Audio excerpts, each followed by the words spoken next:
29절 말씀입니다. 신약 성경 325쪽 전후로 있습니다. 골로새서 1장 28절에서 29절 말씀 찾으셨으면 한 목소리로 하나님의 말씀을 함께 봉독하겠습니다. 우리가 그를 전파하여 각 사람을 권하고 모든 지혜로 각 사람을 가르치면 각 사람을 그리스도 안에서 완전한 자로 세우려 함이니 이를 위하여 나도 내 속에서 능력으로 역사하는 이의 역사를 따라 힘을 다하여 수고하노라. 아멘. 함께 봉독한 말씀을 중심으로 교회 교육의 현재와 미래라는 제목으로 주의 말씀을 전하고자 합니다. 우리나라는 역사적으로 고통과 아픔이 많은 나라입니다. 그래서 우리나라를 한해 민족이라고 말합니다. 한해 민족, 아픔이 많은 민족이라고 합니다. 한국 근대사를 보면 일제 36년 동안 일제 강점기에 있었습니다. 얼마나 큰 고통이 있었겠습니까? 얼마 지나지 않아서 나라가 분단되어지고 또 한민족끼리 서로 전쟁이 일어났어요. 수많은 사람들이 죽었습니다. 전쟁 이후에 피비린내 나는 고통과 시련과 아픔과 가난이 있었어요. 지난 시절 많은 아픔과 어려움이 있었지만 70년 만에 이 나라가 엄청나게 부강한 나라가 되었어요. 6.25 전쟁 이후 1953년도에 한국 국민 소득이 63달러였어요. 67달러였어요. 100달러도 되지 않았습니다. 지난 2018년도 한국 국민 소득이 3만 1,000달러예요. 자그만치 30배, 60배도 아니고 100배도 아니고 462배나 증가했습니다. 이것은 인류 역사상 이런 나라가 없었어요. 462배나 이 나라가 부강하게 되었어요. 그래서 미국, 영국, 독일, 프랑스, 이탈리아, 일본 다음으로 7번째로 잘 사는 나라가 되었습니다.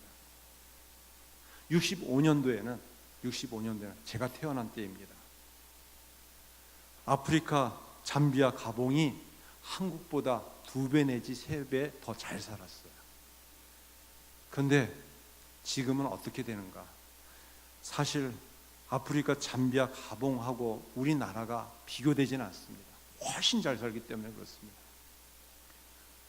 우리 전재범 선교사님, 양성훈 선교사님 이 세네갈에서 선교 활동을 하고 있지만 이 대한민국하고 비교할 수 없을 정도 세네갈하고 비교할 수 없을 정도로 대한민국이 훨씬 더 잘 삽니다. 그렇게 잘 사는 비결이 무엇인가?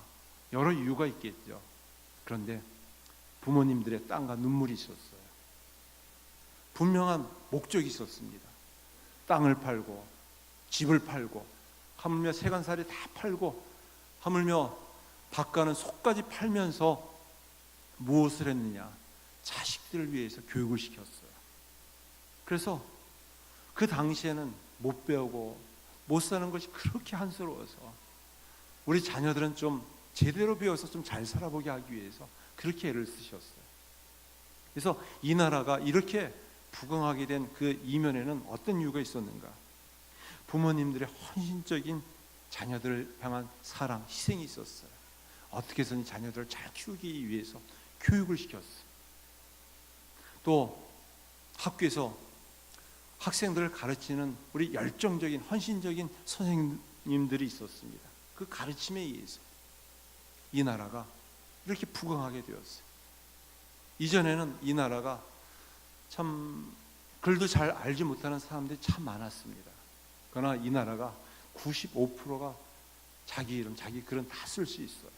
그리고 80% 이상이 요즘은 다 대학을 진학합니다. 이런 나라가 세계에 없습니다. 그렇지만 이런 번영과 발전이 한 세대로 끝날까 우려스러운 일이 있습니다. 한국 사회 전체가 지금 새로운 전환기에 있어요. 어떤 문제가 있는가? 저성장, 고령화, 저출산으로 인해서 전혀 새로운 시대가 지금 진행되어지고 있어요. 이것을 한마디로 가리켜서 인구 절벽 시대가 다가오고 있습니다. 인구 절벽 시대. 결혼할 수가 없어. 또 결혼해도 자녀를 낳지 않아요. 또 사람들은 나이가 들어서 점점 더 고령화되어져 가고 있습니다. 그러나 이런 사회적 현상도 참 큰 흐름으로 진행되고 있지만 또 사람들의 생각들이 너무 많이 바뀌어가고 있어요. 전통적인 가치 체계, 절대적인 가치, 믿음이 다 무너지고 말아요. 그래서 자신들의 권리, 견해가 더 중요한 시대가 되고 말았어요. 종교다원주의, 상대주의 시대에 젖어들고 있습니다. 이것이 오늘 이 시대의 위기예요. 위기. 오늘날 우리가 이 위기에 살아가고 있습니다. 저출산 고령화로 인해서 인구 절벽 현상 어떻게 나타나고 있는가?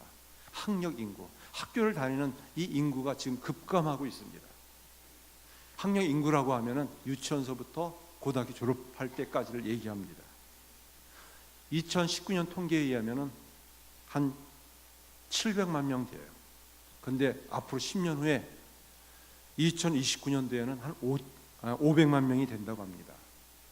700만 명에서 500만으로 줄어들어요. 더 늘어나야 되는데 줄어들어요. 한 약 30% 급감합니다. 그럼 학교도 줄어들고 모든 것들이 다 줄어들 수밖에 없습니다. 이 사회가 그렇게 흘러가고 있지만 교회는 어떠한가? 교회도 마찬가지. 이 큰 흐름 속에서 교회도 같이 가게 됩니다. 지금 한국교회 영어부가 없는 교회가 80%예요. 유치부가 없는 교회가 60%예요. 또 유년부, 초등부, 중고등부가 없는 교회가 50%예요. 대학 청년부가 없는 교회가 30%입니다. 앞으로는 더 없어지는 교회가 많아질 겁니다. 빠른 속도로 교회 교육 현실이 무너지고 있어요. 여기에 대해서 어떻게 하면 좋을까? 방향에 대해서, 해결에 대한 실마리에 대해서 방향을 잡지 못하고 속수무책으로 무너지고 있습니다. 여기 가장 중요한 사람들이 누구냐? 교육 현장에서 교육을 담당하고 있는 선생님들이에요. 교권이 무너지고 있어요. 또 학교 교육뿐 아니라 교회 교육을 담당하는 교사들도 무너지고 있습니다. 보람을 잃어버렸어요. 사명을 잃어버렸습니다. 너무 힘들어서 지쳐가고 있습니다. 그래서 다음 세대, 미래 세대에 대해서 씨를 뿌려야 되는데 씨를 뿌리는 것이 점점 더 무너지고 있습니다. 아무리 현실이 절망적이다 할지라도 우리가 다음 세대, 미래 세대를 포기해야 할까요? 그럼 이 민족은 희망이 없습니다. 한국교회는 희망을 잃어버리게 됩니다. 아무리 어려워도 추운 겨울 가뭄이 있어도 종자씨는 보관해요. 그래서 봄에 그 종자씨를 뿌려야지만 가을에 열매를 거둘 수 있기 때문에 그렇습니다. 이 사회도 마찬가지고 교회도 마찬가지예요. 교육 현실이 참혹하다 할지라도 학생이 급감하다 할지라도 미래 세대를 향하여서 씨를 뿌려야만 합니다. 이것은 오늘날 이 시대만 갖고 있는 위기만은 아니에요. 지난 인류 역사 가운데 늘 위기는 반복되어졌습니다. 1세기 때 교회 현실은 어떠합니까? 종교 사회학자 로드니 스타크는 기독교 발흥이라는 책에서 이렇게 얘기해요. AD 40년경에는 그리스도인이 1000명밖에 되지 않았어요. 예루살렘 교회를 중심으로 많은 핍박이 있었고 어려움이 있었습니다. 당시 로마 정부는 기독교도들을 식인종이라고 해서 또 윤리적으로 도덕적으로 타락한 종교라고 해서 기독교를 말살하려 했습니다. 기독교를 핍박하고 죽음으로 몰았어요. 더 이상 지상에서 기독교인들은 살 수가 없어서 지하 동굴로 평생 동안 도망 다녔어요. 어느덧 300년이 지났어요. 기독교가 완전히 지상에서 무너졌는지 알았는데 300년이 지난 즈음에 로마 정부는 기독교를 공인할 수밖에 없었어요. 당시 로마 정부가 기독교를 공인하게 된 배경은 로마 제국의 인구가 당시 5천만 명이 넘었다고 합니다. 그 중에서 기독교 인구가 3,300만 명이었어요. 그래서 기독교를 공인하지 않고서는 로마 정부가 국정을 운영할 수가 없었어요. 그래서 로마 정부는 기독교를 공인할 수밖에 없었습니다. 가장 적대적이고 기독교 씨를 말려고 했던 로마 정부가 기독교 국가가 되고 말았어요. 한국의 현실도 마찬가지였습니다. 1세기 이전에는 우리나라 처음 복음이 전해졌을 때에는 복음을 받아들이지 않았습니다. 1884년 복음이 선교사님에 의해서 전파되었을 때 12년이 지난 1896년 겨우 2명 정식적으로 세례를 주었어요. 그때 이 땅은 너무너무 가난했습니다. 너무너무 헐벗었어요. 전염병으로 가득 찼습니다. 우상 숭배와 미신으로 가득한 땅이었어요. 더욱이 복음을 전할 때 서양 귀신이라고 해서 죽음을 당하고 핍박을 당하고 어려움을 당했습니다. 그래도 복음의 씨가 뿌려졌어요. 시간이 지나면서 이 땅이 크고 놀라운 많은 복음의 열매 축복이 나타나게 되었습니다. 바울이 복음을 전한 1세기 상황이나 한국교회 복음이 전해진 1세기 전의 상황이나 대단히 어렵고 힘들었습니다. 복음에 대해서는 적대적이었습니다. 그렇지만 복음의 씨가 뿌려졌을 때 오늘이 있는 것처럼 오늘 이 시대 가운데서도 현실이 아무리 어렵고 힘들다 할지라도 우리는 복음의 씨를 뿌려야만 합니다. 앞으로 우리 다가오는 시대는 우리는 어떻게 해야 할까요? 28절 말씀에 보면은 우리가 그를 전파하여 각 사람을 권하고 모든 지혜로 각 사람을 가르치면 각 사람을 그리스도 안에서 완전한 자로 세우려 함이라 말씀하고 있습니다. 복음은 계속적으로 진행되어야만 합니다. 주님이 오실 그날까지 복음은 전해져야만 합니다. 세계가 주목하는 민족이 있어요. 그들은 2000년 동안 나라가 없이 뿔뿔이 흩어져 있었습니다. 그럼에도 불구하고 세계를 이끌어갔던 아주 중요한 민족이에요. 그 민족은 유태인들입니다. 유태인들이 2000년 동안 나라가 없이 흩어져 있지만 항상 시대적으로 역사적으로 그 유태 민족을 멸살시키려고 말살시키려고 그렇게 애를 썼지만 오히려 세계를 지배하고 이끈 민족이 되었던 비결이 무엇이었는가? 그것은 다른 것이 아니에요. 머리가 똑똑해서라고 얘기하지만 유전적으로 그들이 머리가 똑똑하지는 않습니다. 오히려 우리 대한민국 민족이 더 지능지수가 높습니다. 그들이 그렇게 가능했던 이유는 다른 것이 아니에요. 바로 교육의 중요성을 깨달았기 때문에 그렇습니다. 교육을 담당하는 교사, 랍비들을 대단히 중요하게 다뤘어요. 그래서 성경에도 보면은 이스라엘 민족이 바벨론의 포로로 끌려갔을 때에도 바벨론에 동화되지 않고 그들이 나름대로 민족의 정체성 또 순수성을 지킬 어떤 그 이유 중에 하나는 그들이 하나님의 말씀을 가르쳤어요. 하나님의 말씀을 가르치는 랍비들을 중요하게 다뤘습니다. 대표적인 사람이 학개였어요. 또 에스라였습니다. 그들은 랍비였고 제사장이었어요.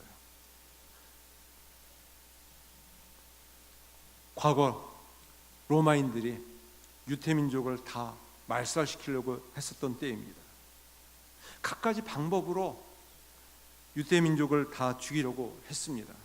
그래서 가르치는 학교를 다 폐쇄시키고 말았어요. 또 그들의 정체성이 선민의식을 갖게 하는 그런 예배 또 어떤 절기들을 다 금하였습니다. 또 그들의 지혜를 깨우치는 탈무드를 중심으로 성경을 다 불태워버리고 말았어요. 또 랍비들을 교육하는 그 랍비 학교를 다 폐쇄하고 말았습니다. 그래서 랍비가 정해진 교육을 마치면 졸업식을 하고 임명식을 하게 되는데 그 자리에 참석한 사람은 다 불태워 죽이고 말았어요. 뿐만 아니라 그 지역 전체 마을을 다 불살라 버리고 말았습니다. 그래서 더 이상 학교나 랍비를 세우지 못하도록 했습니다. 그럼에도 불구하고 그들이 그 민족이 유지됐었던 비결은 무엇이었는가? 교사들을 세우고 교사들에 의해서 학생들을 가르칠 수 있도록 은연중에 비밀리에 그 일들을 이뤘습니다. 그들은 교육의 중요성을 알았기 때문에 그래요. 가르치고 있는 교사의 중요성을 알았기 때문에 그렇습니다. 교사가 없어진다는 것은, 랍비가 없어진다는 것은 유대 사회가 없어진다는 것을 말하였습니다. 그래서 랍비라고 하는 것은 부모보다도 더 소중한 위치, 역할이었어요. 그래서 부모를 살릴 것인가, 임금을 살릴 것인가, 랍비를 살릴 것인가, 이 기로에 섰을 때 탈무드에서 얘기하는 것은 랍비를 살려야 된다라고 얘기하고 있습니다. 그만큼 그 민족의 정체성, 그 민족을 이끌어갈 수 있는 가장 중요한 역할을 하는 사람들이 교사였기 때문에 그렇습니다. 교회도 마찬가지입니다. 교회가 마을마다 세워지고 동네마다 세워지면은 항상 그 교회 안에 주일 학교가 있었습니다. 주일 학교는 바로 미래 세대를 향한 교회가 갖고 있는 비전이었습니다. 선교지에서도 제일 처음 시작하는 것은 현지 어른들을 복음을 전하는 것이 아니라 아이들에게 복음을 전합니다. 그래서 10년이 되고 20년이 되면 그 아이들이 자라서 교회를 세우고 또 지도자가 될 수 있기 때문에 그러합니다. 교회 학교 안에는 교사들이 있어요. 교회 환경이 참 어렵습니다. 교회 환경 교육관도 없어요. 저희 교회에서도 참 이 교육관 문제 때문에 씨름했습니다. 기도했어요. 근데 현실은 너무 어렵기 때문에 당장 시작할 수가 없었어요. 특별히 은혜 주셔서 유치부실 안쪽으로 폐쇄할 수밖에 없었는데 다시 개방해서 어느 정도 꾸며놨지만 여전히 교육관 문제를 가지고 씨름하고 있습니다. 기도하고 있어요. 교육 환경이 참 열악합니다. 또 교회 학교를 담당하는 우리 선생님들은 일반 학교 교사보다도 더 전문적인 그런 수준에 못 미치고 있습니다. 그렇지만 어려운 가운데서도 그 사명을 감당하고 있어요.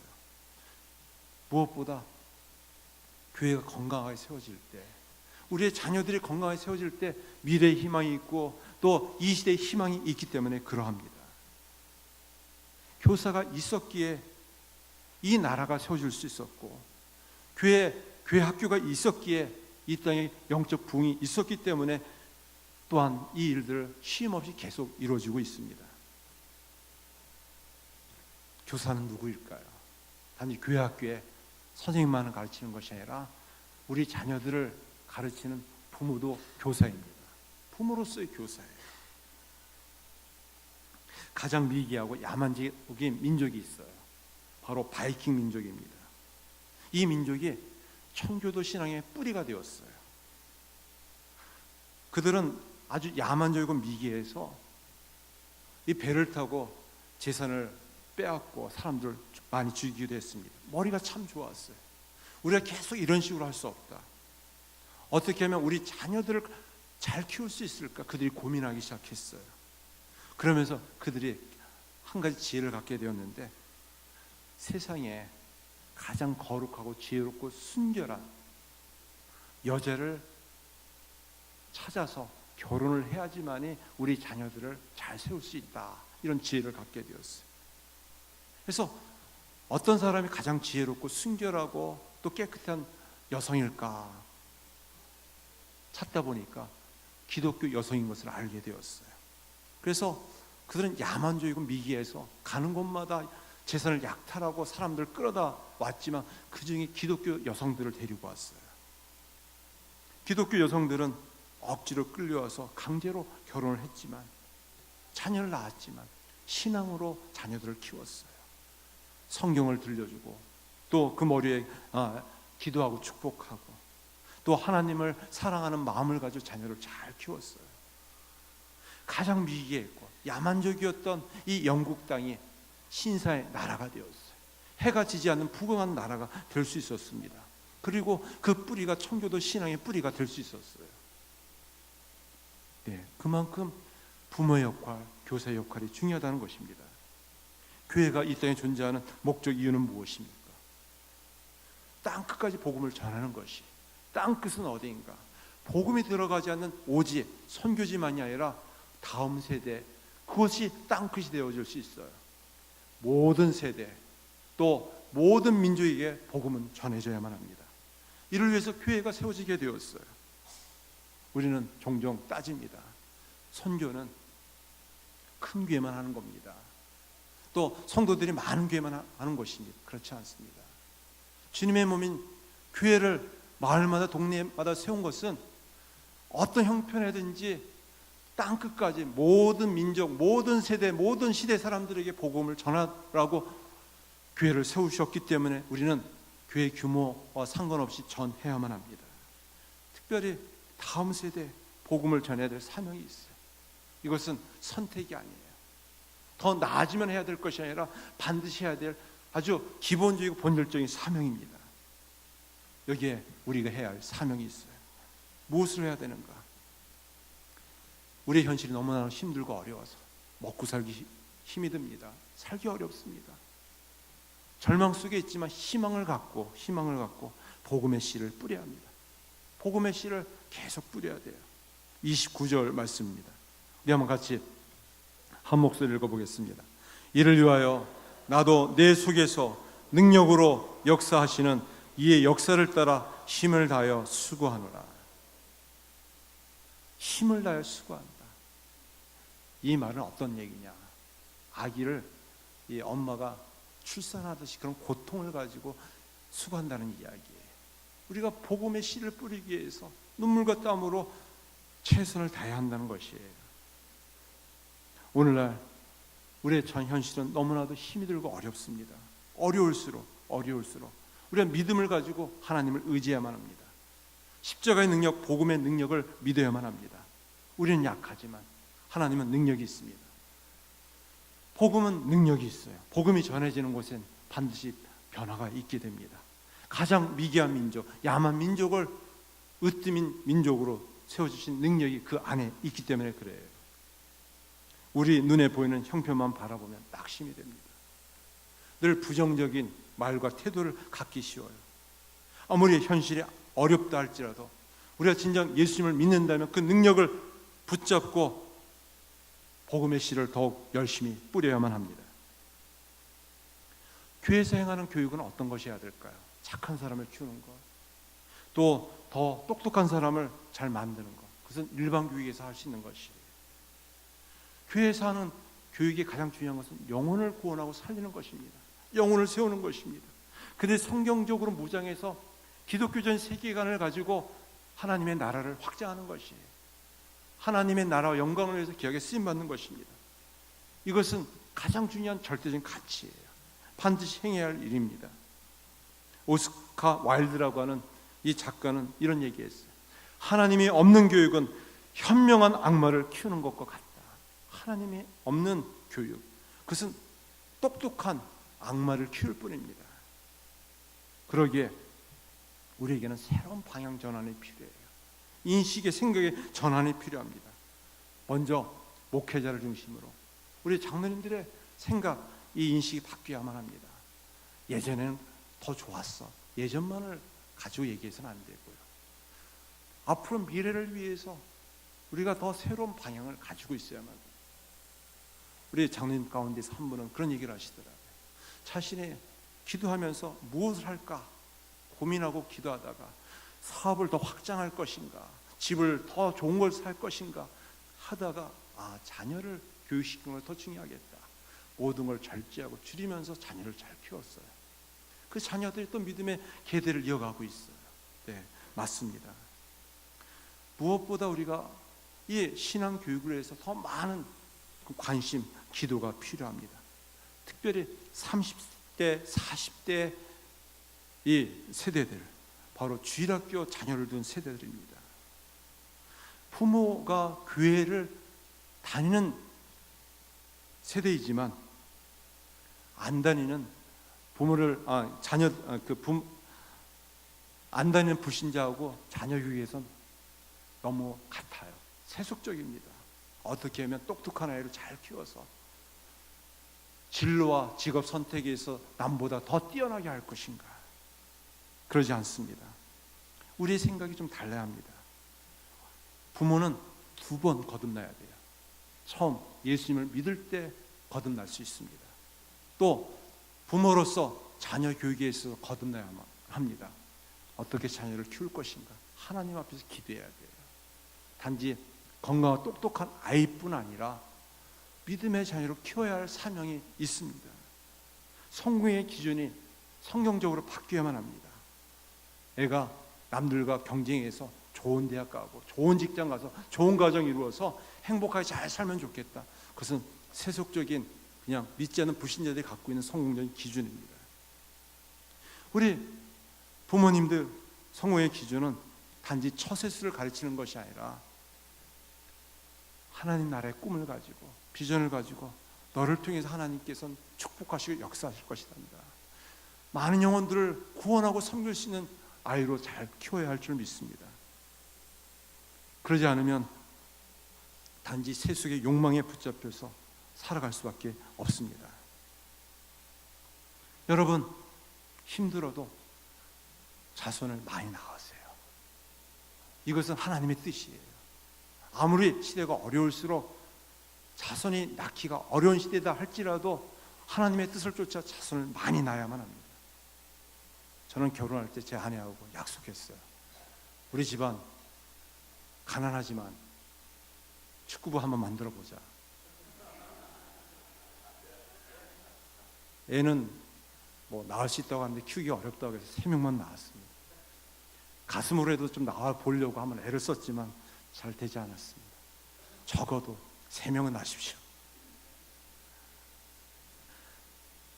우리 어려운 시대에도, 못 먹고 못 입던 시대에도 그 가운데서 자녀들이 잘 컸어요. 그래서 믿음을 갖고 또 한 시대를 이끌어가고 있습니다. 다음 세대에도 마찬가지입니다. 경제적으로 힘들고 어렵지만 그러나 믿음의 자녀를 통해서 하나님께서 한 시대를 다시 새롭게 열게 하실 줄 믿습니다.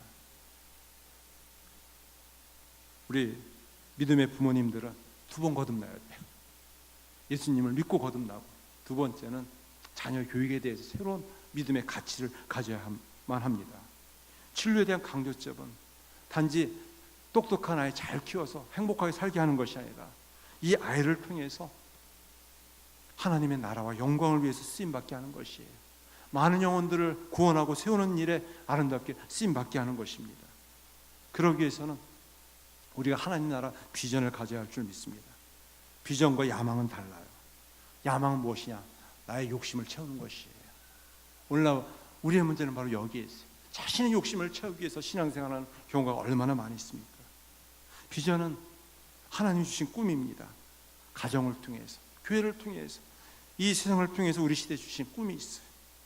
그것은 경쟁이 아니라 협력이고, 나만 잘 먹고 잘 살겠다는 이기적인 욕망이 아니라 더불어 함께 하나님의 나라를 일구고 확장하는 일입니다. 이런 방향을 가지고 우리의 자녀를 세우고 우리의 교육 환경들을 잘 세워나가야 할 줄 믿습니다. 말씀을 맺습니다. 우리는 다시 새롭게 시작한다는 희망을 가지고 복음의 씨를 열심히 뿌려야 할 줄 믿습니다. 이것이 우리의 사명입니다. 교회의 사명이기도 합니다. 오늘 다음 세대는 무너지고 있어요. 이 나라에 희망이 없습니다. 또한 다음 세대인 교회 학교도 무너지고 있습니다. 앞으로 교회의 희망도 더 무너지고 있습니다. 무너진 이 시대 속에서 다시 믿음의 기초를 세우는 주의 교회, 주의 백성들이 되어지기를 간절히 축원합니다. 우리에게는 능력이 없지만 하나님에게 능력이 있어요. 우리에게는 능력이 없지만 복음에는 능력이 있습니다. 복음의 씨를 더 열심히 뿌릴 수 있는 주의 교회, 주의 백성 되어지기를 다시 한번 간절히 축원합니다. 기도하겠습니다. 하나님 아버지, 이 나라를 번영케 하시고 부강케 해주신 것을 감사합니다. 이것이 한 세대로만 끝나지 않게 해주시고 이 나라가 더욱 하나님 앞에 존귀하게 쓰임받을 수 있는 믿음의 나라로 세워주시옵소서. 다음 세대에도 더 훌륭한 인물들이 계속 배출되어질 수 있도록 은혜를 부어주시옵소서. 교회 교육 환경도 점점 더 어려워지고 있습니다. 그럼에도 불구하고 절망 속에서 희망의 복음의 씨앗을 열심히 뿌릴 수 있는 교회 되게 하시고 성도 되게 하여 주시옵소서. 믿음의 부모님 되어줄 수 있게 하여 주시옵소서. 예수님의 이름으로 기도드립나이다. 아멘.